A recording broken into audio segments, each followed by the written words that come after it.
Isaiah chapter 45 is often cited as an example of a successful predictive prophecy and thereby as evidence of the Bible's divine inspiration. And that's because in Isaiah 45:1, King Cyrus, that is Cyrus II or Cyrus the Great of Persia, is mentioned by name. And in 539 BCE, King Cyrus conquered Babylon and in the following year allowed the Jewish people to return home to Jerusalem. It's a momentous event, not only in Jewish history, but in the history of the world at large. And if this reference to Cyrus by name was composed during the lifetime of the prophet Isaiah, who lived in the middle of the 8th century BCE to the top of the 7th century BCE, so anywhere between 150 to 200 years before Cyrus conquered Babylon, I suppose it would be a successful predictive prophecy. But upon closer examination of Isaiah 45, or especially in the original language, but even in good English translation, we'll see that we don't have any reason to suspect that it was composed during the lifetime of the prophet Isaiah, but rather contemporaneous with the event of Cyrus's conquest of Babylon. Friendly reminder before we get started, Biblical Hebrew does not have tenses in the conventional sense. Rather, it, like many other language, has aspects, in particular the perfect and imperfect aspects.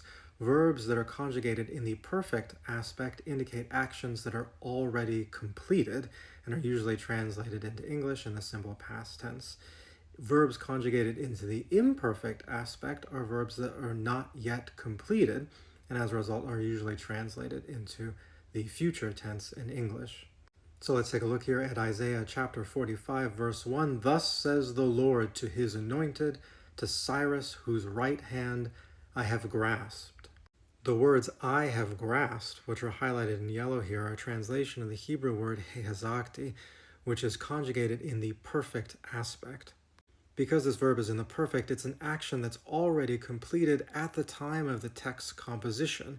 At the time of the text composition, God has already grasped Cyrus's right hand and already said to him the following things. And that's not something that somebody living during the lifetime of Isaiah the prophet would be able to say. That's something that somebody living at the end of the 6th century BCE, after Cyrus has conquered Babylon, would be able to say. In verse 2, then, you'll see some words that are highlighted in blue. These are translations of Hebrew words that are conjugated in the imperfect, and thereby referring to actions that have not yet been completed. But they have not yet been completed relative to when they were spoken in the moment that God grasped Cyrus's right hand. So we're not talking about far future predictions, but rather Isaiah 45 is revealing the conversation that God had to Cyrus in the moment that he chose him or grasped his hand and brought him to conquer Babylon. All this to say, while Isaiah 45 does mention Cyrus by name, and as the verses go on does give like a very generic outline of his career of conquest, I suppose, it is nevertheless speaking from the perspective of someone for whom those events have already transpired. This is not a far future predictive prophecy. But if we did take it to be a predictive prophecy, counter the grammar of the text itself, it turns out that this predictive prophecy is false. And we see that when we get down to verse 13. Verse 13 begins with these words here highlighted in yellow, I have aroused Cyrus.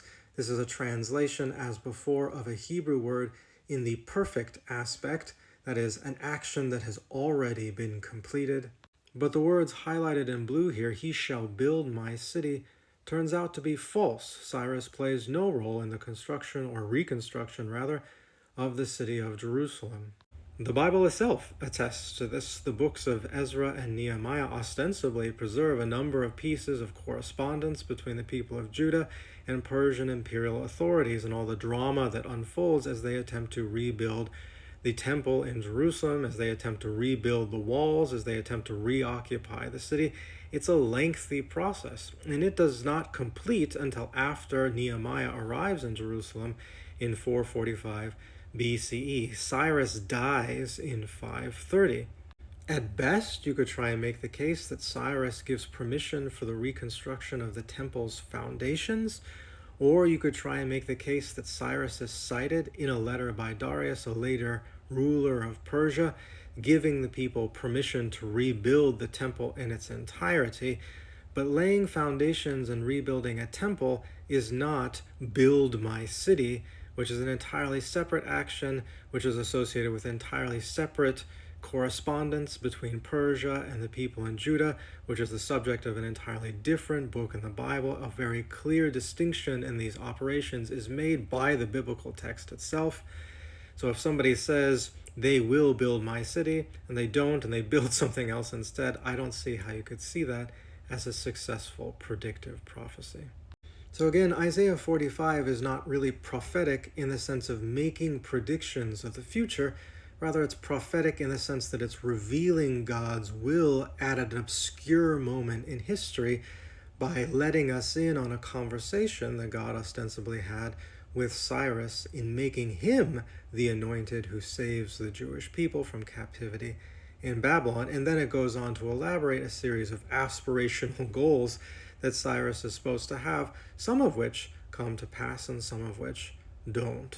Whatever it is, it's not a predictive prophecy about the future written several centuries prior to the events themselves. And if it were, it would actually turn out to be false.